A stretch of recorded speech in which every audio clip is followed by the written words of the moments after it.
अस्सलाम वालेकुम वरहमतुल्लाहि वबरकातुहू। मोहतरम जनाब इम्तियाज जलील साहब, रुकने पार्लिमान वो सदर महाराष्ट्र मजलिस इत्तेहादुल मुस्लिमीन डॉक्टर गफ्फार कादरी साहब, वर्किंग प्रेसिडेंट महाराष्ट्र मजलिस इत्तेहादुल मुस्लिमीन जनाब फैयाज खान साहब, सदर मुंबई मजलिस इत्तेहादुल मुस्लिमीन जनाब फिरोज लाला साहब, एडवोकेट निजाम बाऊ साहब, सैयद मोइन साहब, डॉक्टर खालिद साहब, मुंबई के मजलिस इत्तेहादुल मुस्लिमीन के साबिका रुकन असम्बली मोहतरम जनाब वारिस पठान साहब, मुंबई के हमारे मजलिस के दोनों अराकीन बल्दिया, मुंबई के मजलिस इत्तेहादुल मुस्लिमीन के महिलाओं की सदर, तमाम महाराष्ट्र से तशरीफ लाए मजलिस इत्तेहादुल मुस्लिमीन के जिम्मेदारान, सुदूर मोतमदीन अराकीन, मुहिबान मजलिस, बुजुर्गान मिल्लत, मेरी इज्जतदार माँ और बहनों, मेरे गयूर नौजवान साथियों, मैं आप तमाम का बेहद शुक्रिया अदा करता हूं कि आपने आज के इस मुस्लिम रिजर्वेशन के सिलसिले में मुनक़्क़द इस जलसे में शिरकत की।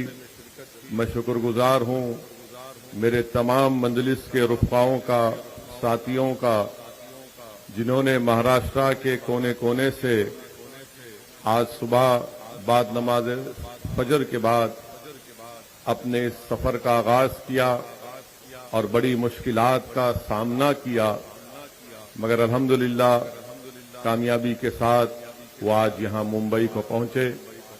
मैं शुक्रगुजार हूं डॉक्टर गफ्फार कादरी साहब का कि पिछले 4 दिन से वो मुंबई में क़याम करके इस जलसे की तैयारी के सिलसिले में बड़ी मेहनत की। मैं मुबारकबाद देता हूं मोहतरम जनाब इम्तियाज जलील साहब को और हमारे धुलिया के मजलिस के रुकन असम्बली जनाब फारूक शाह साहब को कि इन सब ने मेहनत की आज के जलसे को कामयाब करने के लिए। और मैं अपने तमाम मजलिस के रुफ़क़ाओं से ये बात बताना शुरुआत में जरूरी समझता हूं कि अगर हम मिलकर काम करेंगे तो ऐसा कोई काम नहीं है, ऐसी कोई मंजिल नहीं है जो हम उसको हासिल नहीं कर सकेंगे। अगर हमारा टीम वर्क जारी रहेगा तो इंशाअल्लाह ताला हम महाराष्ट्र के कोने कोने तक मजलिस इत्तेहादुल मुस्लिमीन के कामयाबी के परचम लहराएंगे। अगर हम मिलकर काम करेंगे, टीम वर्क के साथ काम करेंगे तो कामयाबियां हमारे कदम को चूमेगी। अगर हम अपनी इनफरादियत को फरोग देंगे, अगर हम अपनी इनफरादी मकबूलियत को जमात की मजबूती पर तरजीह देंगे तो फिर हो सकता है कि इनफरादी तौर पर मकबूलियत मिल जाए मगर जमात को कामयाबी हासिल नहीं होगी। जमात को कामयाबी इज्तिमाइयत से हासिल होती है। जो लोग इनफरादियत पर कामयाबियां हासिल करते हैं वो कामयाबी ज्यादा दिन तक नहीं चलती, वो कामयाबी जल्द से जल्द खत्म हो जाती है। मगर जिस काम और जिस तंजीम में इज्तिमाइयत से काम होता है वो सुबह क़यामत तक कायम रहेगी, उसमें लोग जुड़ते रहेंगे। तो अल्हम्दुलिल्लाह आज मजलिस इत्तेहादुल मुस्लिमीन ने जो टीम वर्क और जो इज्तिमाइयत का सबूत दिया, इंशाअल्लाह ताला मुझे यकीन है कि इसी तरीके से हम लोग आगे बढ़ते रहेंगे। मैं हमारे शोलापुर के हमारे नौजवान भाई फारूक शाब्दी का भी जिक्र करना जरूरी समझता हूं और जिन जिम्मेदारों का मैंने जिक्र नहीं किया इसका ये हरगिज मतलब नहीं है कि मेरे दिल में उनके लिए मोहब्बत नहीं है, बल्कि जिनका नाम नहीं लिया गया है मैं उनको अपनी आंखों पर रखता हूं, और जिनका नाम लिया गया है उनका इम्तिहान अब शुरू होगा। तो जिन का नाम लिया गया है उन सब का इम्तिहान अब शुरू होगा, और अगर वो इज्तिमाइयत और टीम वर्क के साथ करेंगे तो यकीनन इम्तिहान में कामयाबी मिलेगी। मेरे अजीज दोस्तों और बुजुर्गों, मैं यहां पर हमारे साबिर आलम साहब, नदीम शेख और नसरुल्लाह गाजी का भी, जो मुंबई के जमात के स्पोक्स पर्सन हैं, इन तमाम का भी शुक्रिया अदा करता हूं। अल्हम्दुलिल्लाह आप तमाम ने मिलकर मेहनत की। मेरे अजीज दोस्तों और बुजुर्गों, मुस्लिम रिजर्वेशन के उन्वान से आज का इस जलसा मुनक्कद किया गया है। मुझे अफसोस है इस बात का, जिसका जिक्र अभी हमारे साथी रुकने पार्लियामान ने किया, कि तिरंगा रैली निकाली गई तो आखिर ये क्या तकलीफ हो गई शिवसेना, राष्ट्रवादी और कांग्रेस की सरकार को कि जगह जगह पर मजलिस के इस काफिले को रोकने की कोशिश की गई। अफसोस तो इस बात का है कि शिवसेना जो राष्ट्रवाद दिन में 24 घंटे में 2000 बार उनके लोग पुकारते हैं, कभी ये क्यों भूल गए कि तिरंगा ही तो हमारा राष्ट्रवाद की निशानी है, तिरंगा ही तो हमारी नेशनलिज्म की पहचान है। क्यों तिरंगे से इतनी नफरत है आपको? मजलिस से हो सकती है, मुसलमानों से हो सकती है, जो नहीं होना चाहिए, जो भारत के बाइज्जत शहरी है, मगर हमसे नफरत इतनी बढ़ चुकी कि जब एक मुसलमान और दलित तिरंगा उठा रहा है तो तिरंगा निकालो। मैं ये बताना चाह रहा हूं उन लोगों को कि तिरंगा भारत की पहचान भी है, हमारी मोहब्बत की निशानी भी है, और हमारे बुजुर्गों की कुर्बानियों की एक मिसाल भी है। और जिन लोगों ने भारत की जंगे आजादी में हिस्सा नहीं लिया, वही लोग तिरंगे की मुखालिफत करते हैं। जिन्होंने भारत की आजादी में हिस्सा नहीं लिया और जिन्होंने अपने चेलों से कहा था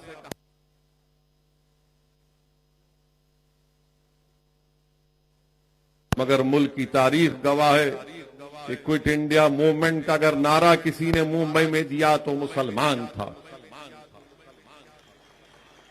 तिरंगा बनाने वाले में भी कौन कौन थे, बड़ी लंबी तफसील है, मगर अफसोस है कि ये सरकार तिरंगे के भी खिलाफ हो चुकी है। मेरे अजीज दोस्तों और बुजुर्गों, ये कहा गया कि मंजलिस का जलसा जब होगा तो 144 लगा दिए। मैं हमारे उद्धव ठाकरे से ये पूछना चाहता हूं, जो अभी उनका ऑपरेशन हुआ है, मेरी नेक तमन्नाएं उनके साथ हैं। मैं उम्मीद करता हूं कि जल्द से जल्द वो सेहतयाब हो जाएंगे, और उनका ऑपरेशन जो हुआ है हम उम्मीद करते हैं कि उनको सेहत हो जाएगी। मगर हम उनसे ये पूछना चाहते हैं, उनकी सरकार से पूछना चाहते हैं कि दिसंबर के इस महीने में कांग्रेस के साबिका प्रेसिडेंट जो अमेठी से हार गए और केरल से जाकर कामयाब हुए, वो मुंबई को आ रहे हैं, तो क्या जब भी 144 लगेगा या फिर उनका इस्तकबाल फूलों से किया जाएगा? जब 144 लगाएंगे आप, जब कांग्रेस के वो मौसूफ आएंगे, महाशय आएंगे मुंबई को, जब ओ माइक्रॉन की बात नहीं होगी, जब सत्ता की बात होगी। मेरे अजीज दोस्तों और बुजुर्गों, सबसे अहम बात जो आप और हमने सुना, महाराष्ट्र की जनता ने सुना कि मुस्लिम आरक्षण के नाम पर कैसे कांग्रेस के, राष्ट्रवादी के बड़े बड़े लीडर्स ने जो बयानात दिए थे कि महाराष्ट्र के मुसलमानों में वो जो 55 कास्ट हैं उनको रिजर्वेशन मिलना चाहिए। मुंब्रा का एमएलए जो मजलिस के हर जिम्मेदार के पीछे रहता है, उसने कहा कि हमारे दस्तरखान से खाना उठा लिए। तो ये महाराष्ट्र का मासूम मुसलमान इतना खुश हो गया कि इसने कहा कि हमारे दस्तरखान का खाना उठा लिए, ये हमको खाना लौटाने की बात कर रहा है। तो हमने खाने को भूल गए, भूखा रहकर उसको वोट डाला। हमने भूखा रहकर उसको वोट डाला, मगर जब इख्तिदार मिल गया तो दस्तरखान पर आप नजर नहीं आते दूर दूर तक। मुसलमान उस दस्तरखान पर नजर नहीं आता जिस पर बोटियां हैं, बड़े बड़े खाने हैं, और उस टेबल पर तीन ही लोग बैठकर दबा दबा कर खा रहे हैं, जिसका नाम उद्धव ठाकरे भी है, जिसका नाम शरद पवार साहिब भी है, और कांग्रेस के कौन है कौन कहने नहीं मालूम। जो भी है, आप कहां हैं बताइए? आप तो बावर्ची खाने के पास भी नहीं है, आप तो बटलर भी नहीं है। आपका काम यह है कि इनको खाना पकाने के लिए हर चीज मुहैया करो, और जब खाना पक जाएगा तो ये तीनों बैठकर खा लेंगे, और हम ललचाई नजरों के साथ अपने बच्चों को भूखा रखकर अपने घर में चिराग नहीं जलाकर इन जालिमों को हमने इख्तिदार दिया। क्यों दिया? कि इन्होंने कहा था कि मंजलिस को वोट मत दो, मंजलिस वोट काटेगी। आपने उन पर भरोसा किया। अब देखो दस्तरखान पर कौन बैठकर दबा दबा कर खा रहा है। मेरे अजीज दोस्तों और बुजुर्गों, ये महाराष्ट्र के मुसलमानों को सोचना है कि आपने वोट दिया था राष्ट्रवादी कांग्रेस को, और कांग्रेस को जब यही चुनाव असेंबली के थे तो मैं यहां पर जलसा करने के लिए आता था मुंबई के मुख्तलिफ मुकामात पर।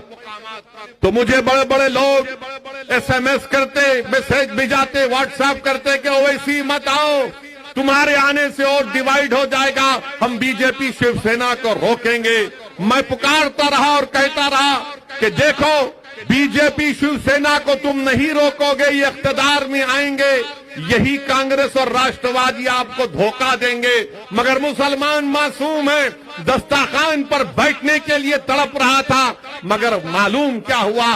वोट तो मिल गया, मगर कांग्रेस और राष्ट्रवादी जाकर शिवसेना से हाथ मिला लिए। रिजर्वेशन कहां गया बताइए आप?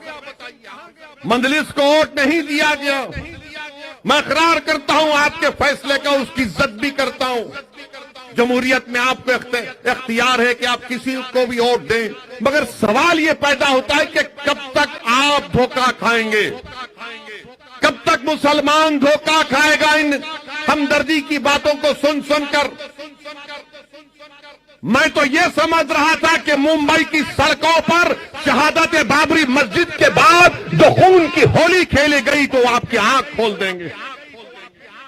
मैं तो ये समझ रहा था कि एक सियासी शऊर बेदार हो जाएगा और उन लोगों पर भरोसा नहीं किया जाएगा जिन्होंने हमारे नौजवानों के मुस्तकबिल को टाडा लगाकर जेलों में सड़ा सड़ा कर उनकी नौजवानी को बर्बाद कर दिया। मगर आप भूल गए। फिर चुनाव पे चुनाव आया, सेकुलरिज्म सेकुलरिज्म सेकुलरिज्म। अरे बताओ भारत के मुसलमानों, मैं सिर्फ महाराष्ट्र के मुसलमानों से नहीं, मैं भारत के मुसलमानों से पूछ रहा हूं, सेकुलरिज्म से हमको क्या मिला?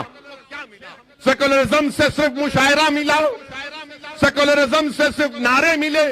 सेकुलरिज्म से सिर्फ मीठी मीठी बातें मिली? क्या सेकुलरिज्म की वजह से आरक्षण मिला? नहीं मिला। क्या सेकुलरिज्म की वजह से मेरी मस्जिद का तहफ्फुज हुआ? नहीं मिला।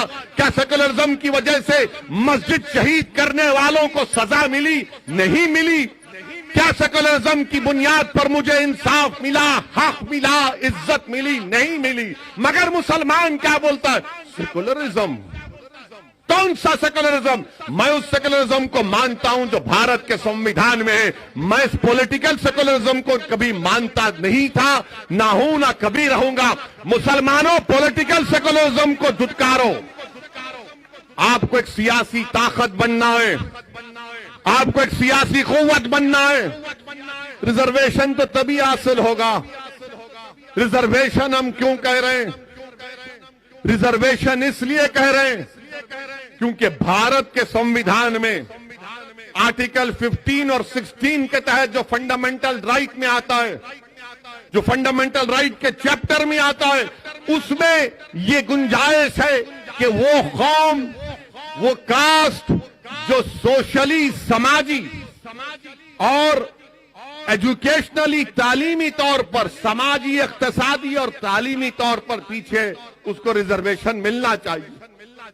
हम किसी और को रिजर्वेशन दो, हम उसके खिलाफ नहीं है, दो आप, मगर तरफे तमाशा ये है, नाइंसाफी की हद ये है कि high court, Mumbai high court ने कहा कि महाराष्ट्र के मुसलमानों को रिजर्वेशन दिया जा सकता, दिया जाना चाहिए। वो बैकवर्ड है सोशली, एजुकेशनली। उसके बावजूद भी ये 3-in-1 की सरकार, शिवसेना, राष्ट्रवादी और कांग्रेस भूल गए और मराठा रिजर्वेशन की बात करते हैं। अब आपके सामने ये बताना जरूरी समझता हूं कि आप यहां से एक पैगाम लेकर जाएं। असदुद्दीन ओवैसी कोई अपने दिमाग से कोई आदादो शुमार या फैक्ट्स एंड फिगर्स बनाकर ये बात नहीं कह रहा है। क्या आपको मालूम, महाराष्ट्र के मुसलमानों जिन्होंने सेकुलरिज्म के बात पर राष्ट्रवादी और कांग्रेस को वोट दिया, कितने महाराष्ट्र में मुसलमानों के ग्रेजुएट होते हैं? आज के इस जलसे में कितने मुस्लिम ग्रेजुएट हैं? हाथ उठाओ।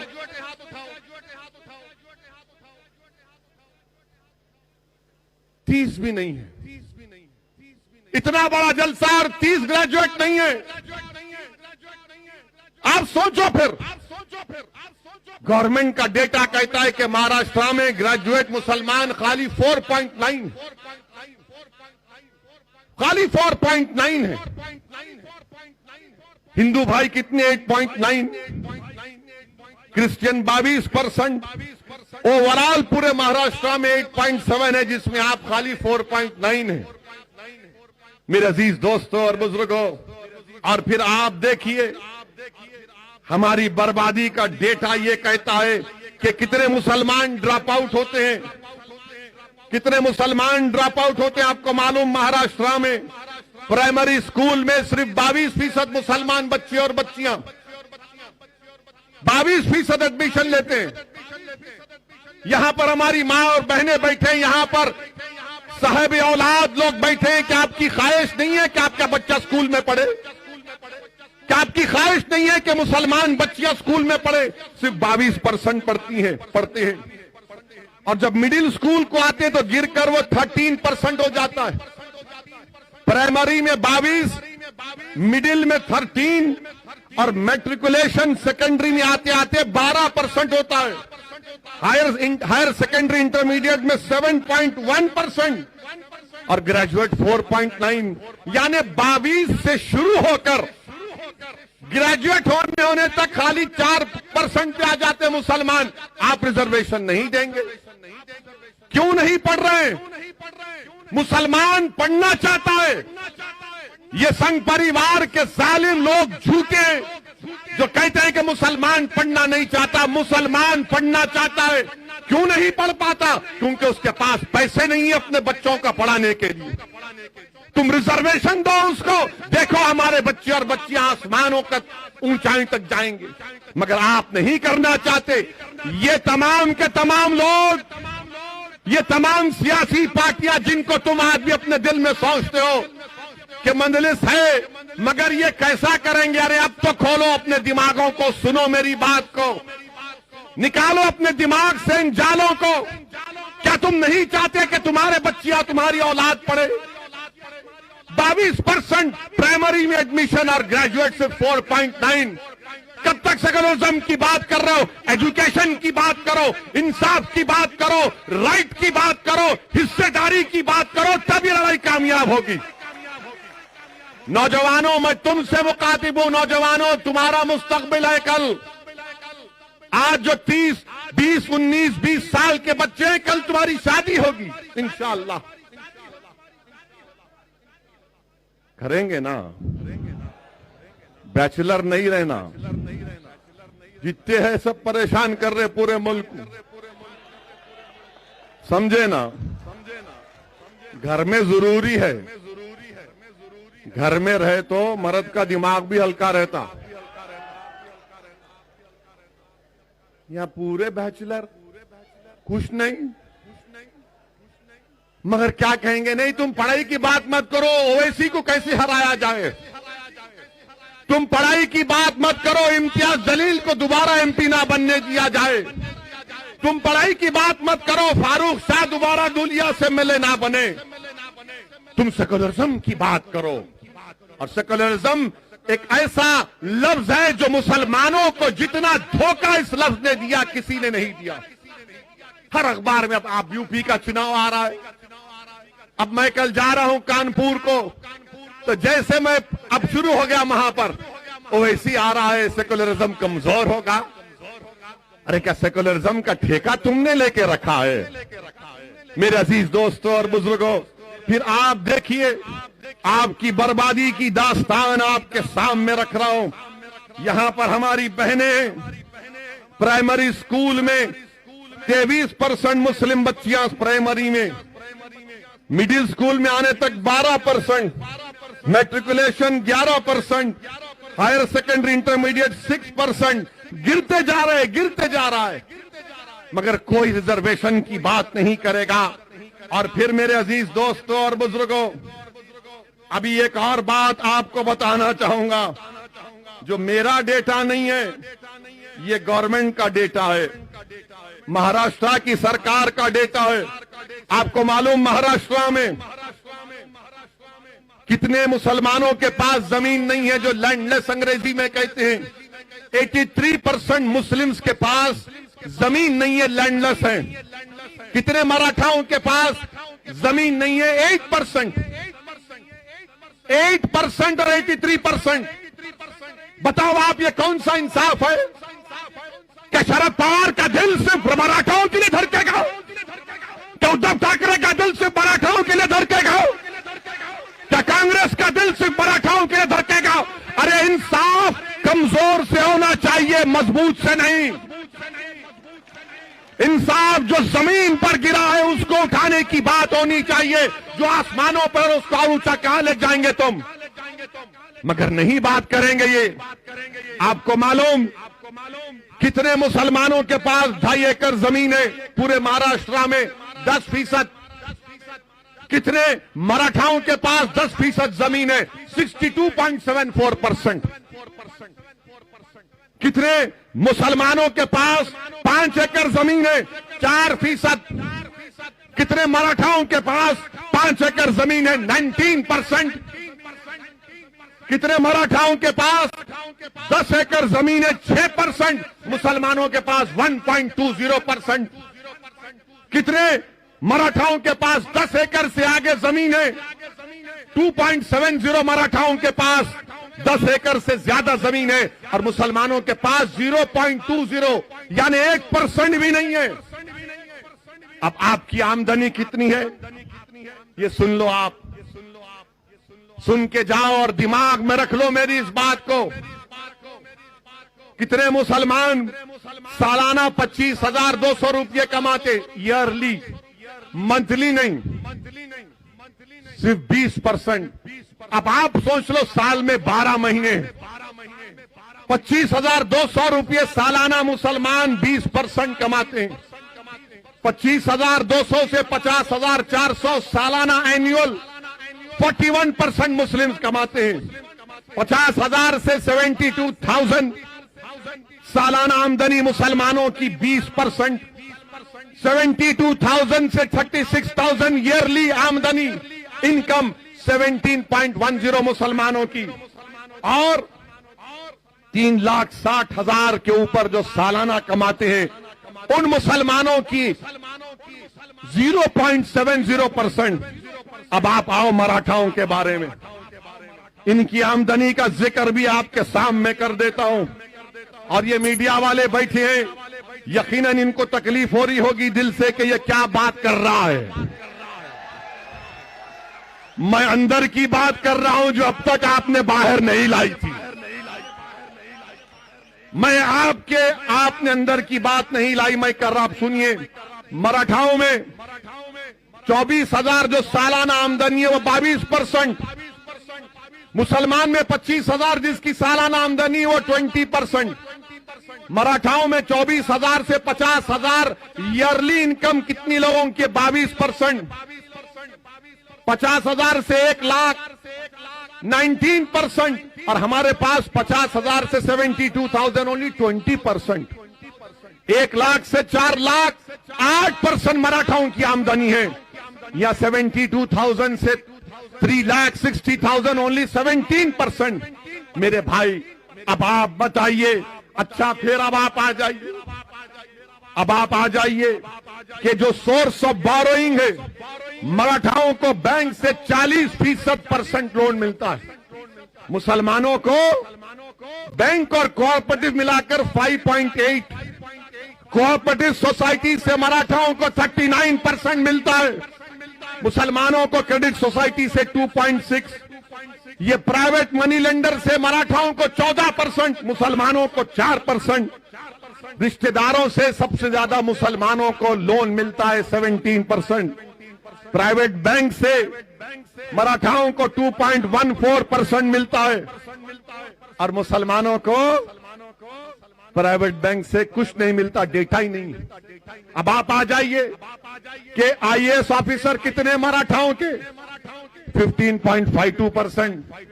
मुसलमानों के कितने हैं? कितने आईएएस ऑफिसर है महाराष्ट्र में मुसलमानों? कितने? एक भी नहीं है। एक भी नहीं है। आईपीएस ऑफिसर 28% मराठा है। कितने मुसलमान है? 1.97%। और वो जो 1.97% है, वही मंजलिस को बोलते हैं बी टीम है, इन्हें ऐसा करता, इन्हें वोट काटता। अरे तुम किसको खुश कर रहे? तुम किसको खुश कर रहे? जिन्होंने बर्बाद कर दिया हमको, तुम उनकी तारीफ में लगे हो। और आईएफएस ऑफिसर 18% मराठा है। मंत्रालय में कितने मराठा हैं? 16.17%। मुसलमान कितने हैं? 0। मेरे अजीज दोस्तों और बुजुर्गों, ये मुसलमानों की बर्बादी की दास्तान आपके सामने रख रहा हूं। अब कोई कहेगा तुम घर की बात नहीं किए, तो कच्चे घरों में सबसे ज्यादा रहने वाले मुसलमान 67%, सेमी पक्का घरों में रहने वाले मुसलमान, और रेंटेड घरों में रहने वाले कौन? मुसलमान। एक कमरे में अगर 4 लोग रहते हैं तो सबसे ज्यादा कौन है? मुसलमान। एक कमरे में, 2 कमरे में 48% मराठा रहते हैं, मुसलमान का डेटा नहीं है। 3 कमरे में मुसलमान का डेटा नहीं है, 5 से ज्यादा कमरे में मुसलमान का डेटा नहीं है। अच्छा, टॉयलेट फैसिलिटी, बैतुल खला 35% मुसलमान के पास, मराठाओं के पास 76%। आप बताइए ये क्या हो रहा है? फिर इसकी बात ना कोई एनसीपी करेगी, ना राष्ट्रवादी करेगी, ना कांग्रेस करेगी। क्यों नहीं करेंगे? जब पार्लियामेंट में बिल लाया गया कि रिजर्वेशन का इख्तियार रियासत की बीसी कमीशन को मिले, सब महाराष्ट्र के जितने एमपीज थे सब मराठा रिजर्वेशन की बात करे। अगर किसी ने उठकर मुस्लिम आरक्षण की बात की तो जमात का नाम मजलिस इत्तेहादुल मुस्लिमीन था। हमने उठाया इसको और सब लोग देख रहे थे, शिवसेना के लोग, राष्ट्रवादी के लोग, कांग्रेस के लोग देख रहे थे। मेरे अजीज दोस्तों और बुजुर्गों, ये हमारी बर्बादी की दास्तान है। फैक्ट्स एंड फिगर्स आपके सामने रखा हूं। मेरी आपसे गुजारिश है कि हमको इस लड़ाई को जारी रखना है। ये जिन लोगों को आपने सुना, ये तमाम के तमाम सिर्फ धोखा देती आए हैं। मंजलिस जहां भी इलेक्शन लड़ती है, इनको एक तकलीफ हो जाती है कि वोट कटेंगे। अरे वोट कटे ना तो फिर तुमने शिवसेना को क्यों अपने पास बिठा लिया? क्या शिवसेना सेक्युलर है? यही उद्धव ठाकरे महाराष्ट्र की विधानसभा में खड़े होकर कहते हैं कि हमको फख्र है कि हमारी पार्टी के कार्यकर्ताओं ने बाबरी मस्जिद को शहीद किया। क्या शरद पवार साहब, क्या आपको ये तकलीफ नहीं हुई कि जिस पार्टी की आप तारीफ कर रहे हैं उसका मुख्यमंत्री कह रहा है कि हमारे कार्यकर्ताओं ने बाबरी मस्जिद को शहीद किया? कांग्रेस गीरत तो इनके पास रही नहीं, अब बाकी हर चीज से मोहताज हो चुके हैं और इंशाअल्लाह ताला बहुत जल्द चंद सालों के अंदर कांग्रेस और कमजोर होगी इंशाअल्लाह। मंदलिस पर इल्जाम ये क्यों शुरू किए तुम? क्यों नहीं शुरू करना? क्या रिजर्वेशन नहीं मिल रहा हमको? रिजर्वेशन महाराष्ट्र के मुसलमानों का एक राइट है। रिजर्वेशन से ही मुसलमानों की सफों में गुर्बत का खात्मा होगा। रिजर्वेशन से ही हमारे बच्चे और बच्चियां पढ़ेंगे। रिजर्वेशन से हमको इज्जत मिलेगी। याद रखो मुसलमानों, अगर हमको हमारा हक नहीं मिलता अलग बात है, मगर मैं बेइज्जती की जिंदगी गुजारने का कायल नहीं हूं। ये बेइज्जती हमसे की जा रही है, धोखे पे धोखा हमको दिया जा रहा है और ये कहा जा रहा है कि ये भड़काऊ भाषण करते हैं, ये फुला करते हैं और हमारे आने पर दूल्हे भाई आ रहे तो 144। जब राहुल गांधी आएंगे क्या करेंगे?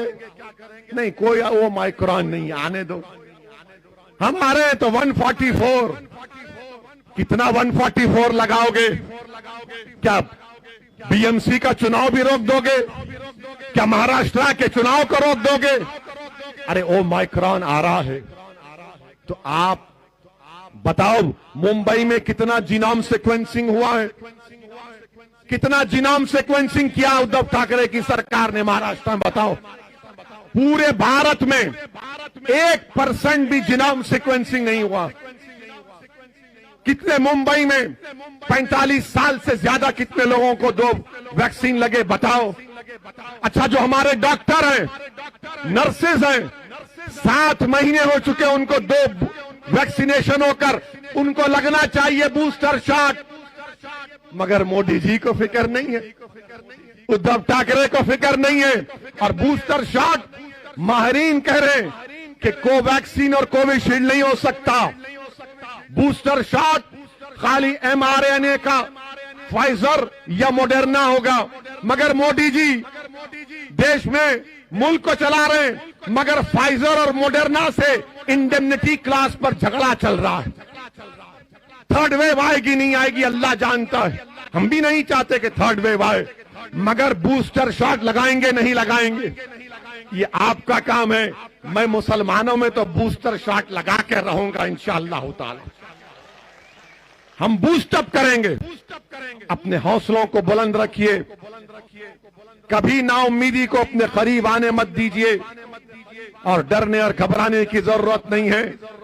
मैं सरकार से कहना चाहूंगा कि नागपुर में असेंबली का सेशन होने जा रहा है। अगर इम्तियाज जलील और डॉक्टर गफ्फार कादरी ये प्रोग्राम बनाएंगे कि जब असेंबली का सेशन चलेगा तो मंदलिस को भी नागपुर में एक एजिटेशन करना पड़ेगा, तो मैं आने को तैयार हूं इंशाअल्लाह ताला। अभी मुंबई में हो रहा है, सुना चेंज कर दिए, ठीक है, फिर आएंगे। जब असेंबली में बैठकर पूरे एमएलए बैठ सकते हैं, जब 144 या वो माइक्रोन नजर नहीं आएगा, बड़े बड़ी सभाएं सब करेंगे। ये सबक नहीं हासिल करना चाहते राष्ट्रवादी और कांग्रेस के लोग। हर वक्त रोकते थे मंदलिस को। जो कई बरस पहले जब हम और मोइन सैयद मोइन मंदलिस का पैगाम लेकर महाराष्ट्र में जाते थे तो हर जगह पर पुलिस वाले आकर हमको लव लेटर दे देते थे। मगर आज माशाअल्लाह आपकी दुआओं का असर है, आपकी मोहब्बत है कि जब प्लेन से निकलते हैं तो हजरत पुलिस सामने ठहर कर बोलती है कि आपको रिसीव करने आए हैं। आप रिसीव कर लीजिए हमको। मैं तो सिक्योरिटी लेता नहीं हूं, अल्हम्दुलिल्लाह, अल्लाह हमारे लिए काफी है, मगर फिर भी आते हैं, फिर भी आते हैं। और जो लोग हाँ जिंदाबाद, तुम भी जिंदाबाद, आप जिंदाबाद। याद रखो मेरी एक बात को, महाराष्ट्र के मुसलमानों, मौत तो एक मर्तबा आएगी, आएगी ना एक मर्तबा, मगर तुमको लाखों मर्तबा जिंदा रहना है, लाखों मर्तबा तुमको जिंदा रहना का है।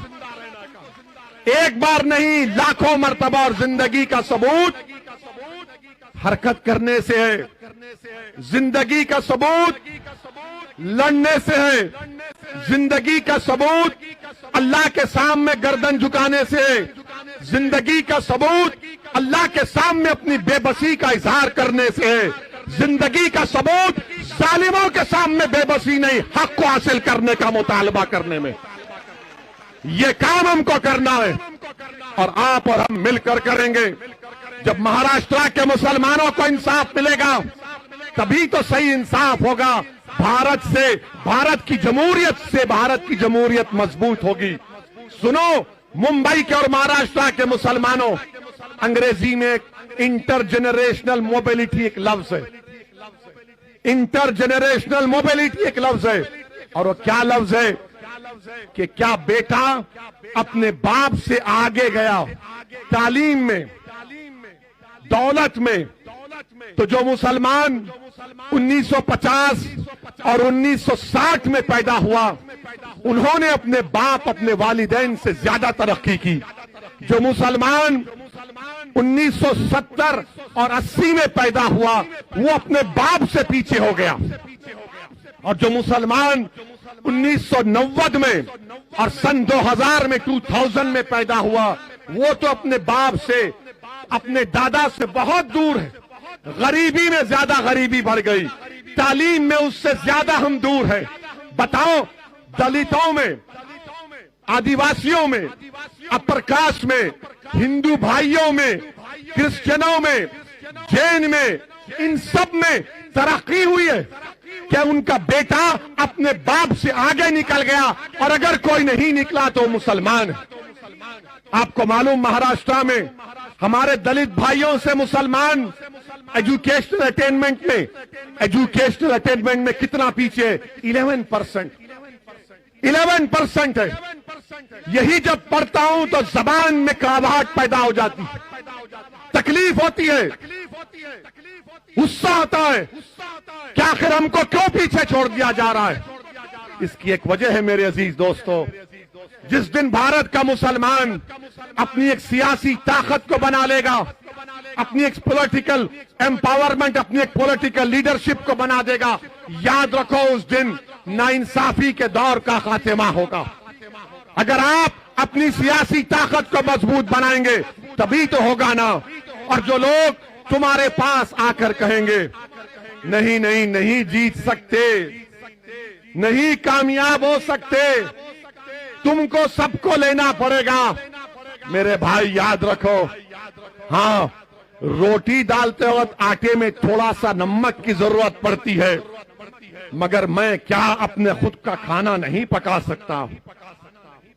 क्या मैं अपना खुद का खाना नहीं पका सकता? क्या मैं अपने हाथों से अपने मुकद्दर के फैसले नहीं कर सकता? क्या मैं अपने हाथों से अपनी कौम को लेकर आगे नहीं बढ़ सकता? यही बात कई लोगों ने इम्तियाज जलील से कही थी और इम्तियाज जलील ने सारी दुनिया को बता दिया कि मुसलमानों में अगर हौसला और अज़म होगा तो तकदीर भी उसका साथ देती है।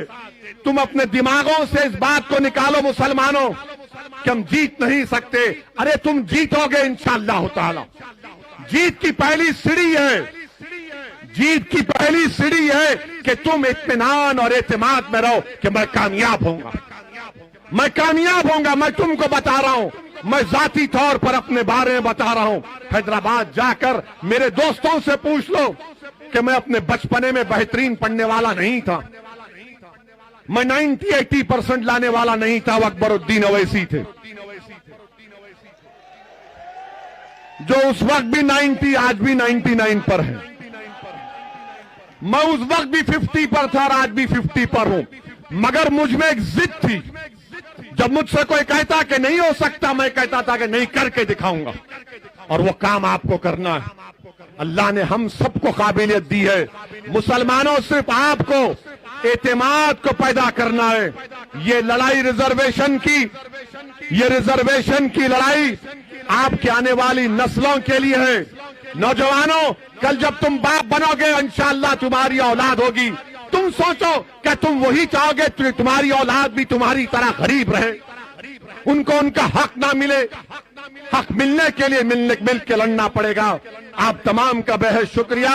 ये लड़ाई का आगाज है, इख्तिताम नहीं है, और लड़ाई होगी। अस्सलाम वालेकुम व रहमतुल्लाहि व बरकातुहू।